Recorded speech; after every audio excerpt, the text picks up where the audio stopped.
Hello दोस्तों, मैं हूं एसके चौधरी और आज मैं आपसे अर्नाल्ड फॉक्स और गैरी फॉक्स की बुक द ग्रेट मिरेकल की समरी आपसे शेयर करूं। दोस्तों, ये बुक अर्नाल्ड फॉक्स के एक खास प्रोग्राम मेकिंग मिरेकल के बारे में बात करती है। इसमें अपने जीवन को खुशहाली, स्वास्थ्य और सफलता से भरने के तरीके के बारे में बात की गई है। इस पुस्तक के अंदर कई केस स्टडीज के माध्यम से अर्नाल्ड ने 14 दिन का एक कार्यक्रम तैयार किया है, जिसके अंतर्गत आपको प्रतिदिन अपने आप से कुछ प्रतिज्ञा यानी अफर्मेशन लेनी होगी। तो आइए जानते हैं इस पुस्तक के अनुसार हर दिन के लिए एक नई अफर्मेशन और उसका महत्व। पहला दिन, स्पिरिट यानी आत्मा कितनी अहम है। लेखक इसमें कहते हैं कि हम सभी आत्मा के रूप में असीमित पोटेंशियल के साथ पैदा हुए। जब आत्मा अर्थात स्पिरिट कमजोर होती है तो शरीर रोता है। आधुनिक चिकित्सा कभी कभी शरीर की मदद कर सकती है, लेकिन हमारी अधिकांश बीमारियों के लिए सबसे अच्छी दवा सदियों पुरानी है और वह है एक मजबूत स्पिरिट। लेखक ने अपने दादाजी का उदाहरण देकर कहा है कि उनके दादाजी 80 साल की उम्र में भी अपने सभी दोस्तों से स्वस्थ थे। वे अपने अंतिम सांस तक कमाते रहे और उन्होंने जो राशि अपनी वृद्धावस्था के लिए बचा के रखी थी उसका इस्तेमाल करने की आवश्यकता ही नहीं पड़ी। ऑथर बताते हैं कि कमजोर स्पिरिट का प्रमुख कारण थॉट डिजीज होता है। इसमें स्पिरिट हमेशा थॉट से घिरी रहती है, जिससे शरीर को बहुत हानि पहुंचती है। इससे ये पता चलता है कि आपके शब्द आपके विचारों का प्रतिबिंब है और आपकी आत्मा आपके शब्दों से मजबूत होती है। आप अपनी आत्मा को अथवा आपकी आत्मा आपको बनाती है और इसकी क्षमता असीमित है।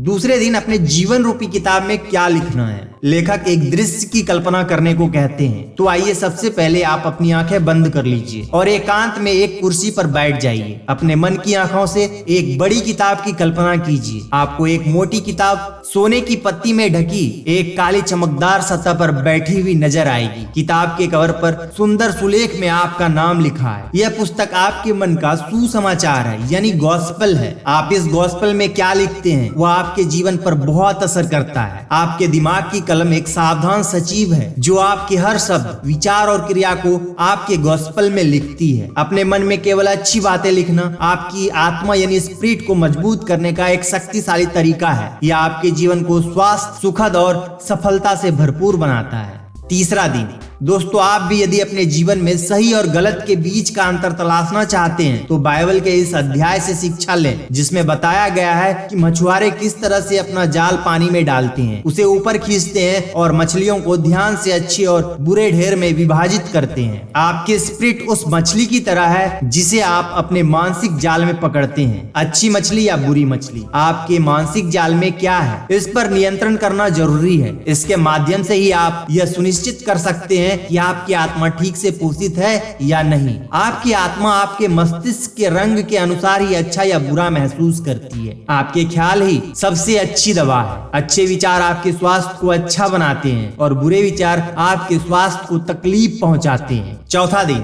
अपना प्याला कभी सूखने ना दें। इसके लिए सबसे पहले एक शांत कमरे में बैठकर अपनी आंखें बंद कर लें और ध्यान लगाइए। फिर अपने मन की आंखों से एक खूबसूरत और चमकदार चांदी के कटोरे की कल्पना कीजिए।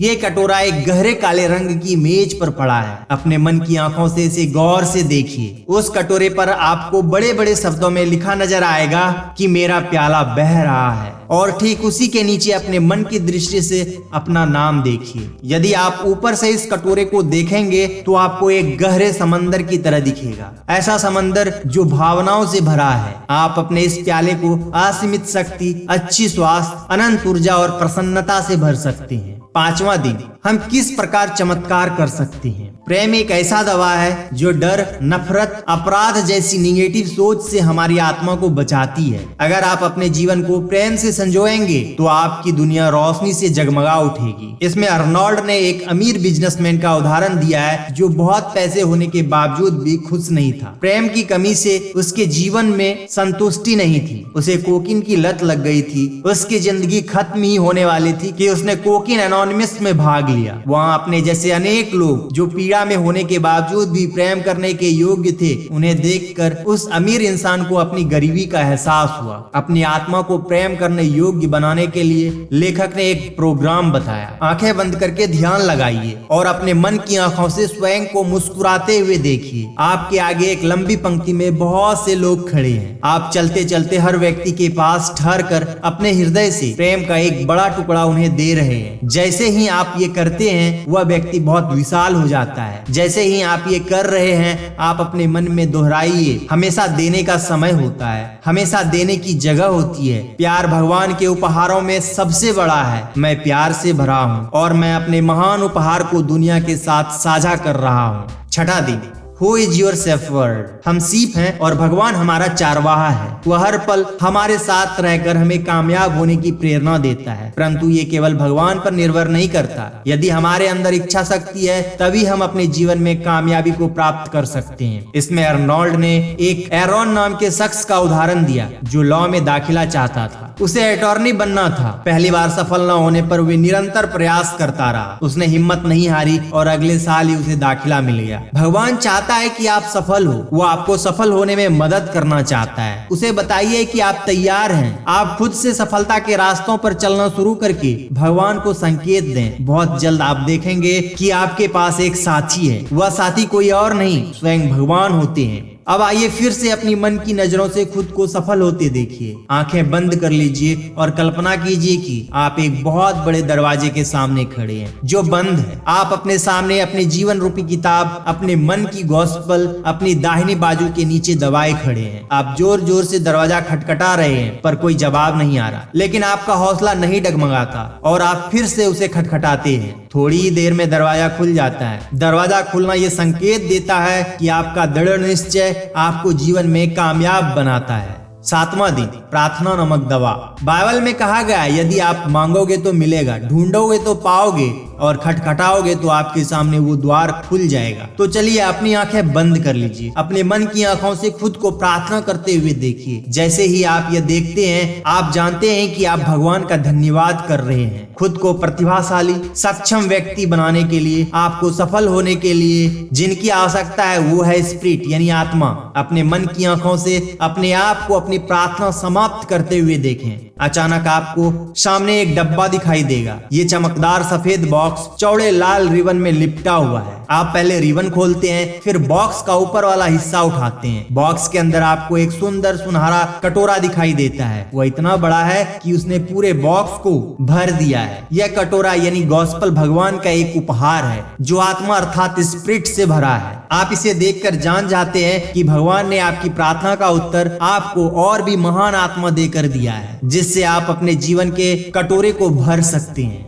आठवां दिन, यह आपके जीवन में चमत्कार लाने का दिन है। इस दिन आपको अपने अंदर आत्मसम्मान, आत्मविश्वास, भाग्य, उत्साह और शांति का चुनाव करना है। इसके लिए एक शांत कमरे में कुर्सी पर बैठकर अपनी आंखें बंद कर लें। अपने मन के दृष्टि से खुद को एक बगीचे में देखें। ये बागीचा बेहद खूबसूरत है। ये बागीचा आपकी आत्मा का बागीचा है। इसका हर भाग आपके जीवन को दर्शाता है। वो लंबा वृक्ष आपका आत्मविश्वास है जो आसमान छू रहा है। उसी के साथ आशावाद, उत्साह, शांति, भाग्य जैसे वृक्ष लगे हैं जो बहुत सुंदर एवं ऊंचे हैं। इस बागीचे के बीचों बीच एक सबसे ऊंचा, सबसे मजबूत पेड़ है। ये वृक्ष आपके दृढ़ संकल्प को दर्शाता है। आप इस बागीचे के माली हैं। इसे आप जितने अच्छे से सींचेंगे यह वृक्ष उतने ही विशाल और मजबूत होंगे। नौवां दिन, खुशी का दिन, डे ऑफ जॉय। अपनी आंखें बंद करके अपने मन की आंखों से खुद को एक विशाल पर्वत पर खड़ा देखें। यह पर्वत इतना विशाल है कि मानो आसमान को छू रहा हो। इस बादलों से घिरे हुए पर्वत के आसपास की हवा शुद्ध एवं चमकदार है। जैसे ही आप बादलों के माध्यम से आकाश की ओर देखते हैं आप निर्माता की उपस्थिति को महसूस कर सकते हैं और आप ये महसूस कर सकते हैं कि आपके द्वारा दुनिया को दिए गए आनंद के उपहार ही आपको उसके करीब लाए हैं। अपने आप को पर्वत के ऊपर खड़ा देखते ही अपनी खुशहाली की प्रतिज्ञा दोहराएं।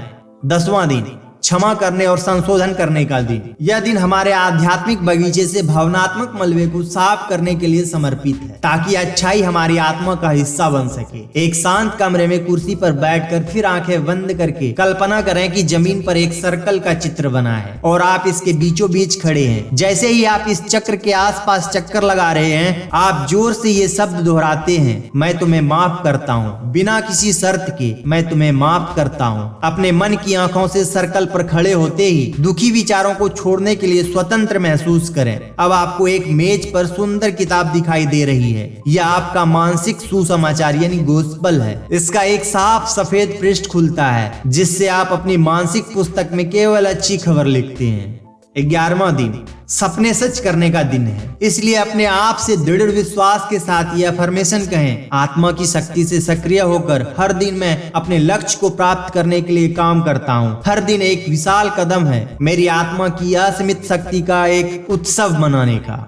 12वां दिन, स्वयं पर भरोसा ही सबसे बड़ी जीत है। तो एक कुर्सी पर आंख बंद करके अपने मन की आंखों से एक दवा की बोतल की कल्पना करें। इस बोतल पर लिखा है आई शैल प्लीज। अब आप इस बोतल को खोलकर इसमें से एक छोटी दवा निकाल लें। जैसे ही आप अपने मन की आंखों से इससे देखते हैं, आप एक प्रतिज्ञा लेते हैं कि मैं स्वयं को भरपूर विश्वास से भरता हूँ। मैं अपने विश्वास की शक्ति से खुद को खुशहाल और कामयाब बना सकता हूँ। 13वां दिन इस पूरे प्रोग्राम के सब भागों को जोड़ता है। इसके लिए अहम है कि आप अपने आप को बस सकारात्मक ऊर्जा से भर दें। आपको सकारात्मकता की लत लगानी है। सबसे मजे की बात यह है कि इस प्रोग्राम के आखिरी दिन यानी 14वें दिन का नाम है द बिगिनिंग। यदि आप पुराने दिनों की हर प्रतिज्ञा का सही से पालन करें तो आप अपने जीवन को बेहतर और खुशहाल बना सकती हैं। इस पुस्तक के अंत में लेखक ने एक लंबा लेख लिखा है जिसके अंत की पंक्तियां आपको ये दोहराने को कहती है कि मैं विजेता हूँ, मैं विजेता हूँ। दोस्तों इस वीडियो में बस इतना ही। आपको ये वीडियो कैसी लगी हमें कमेंट करके जरूर बताइए और वीडियो को लाइक कीजिए, शेयर कीजिए, चैनल को सब्सक्राइब कीजिए। तो मिलते हैं नेक्स्ट वीडियो में। Thanks for watching.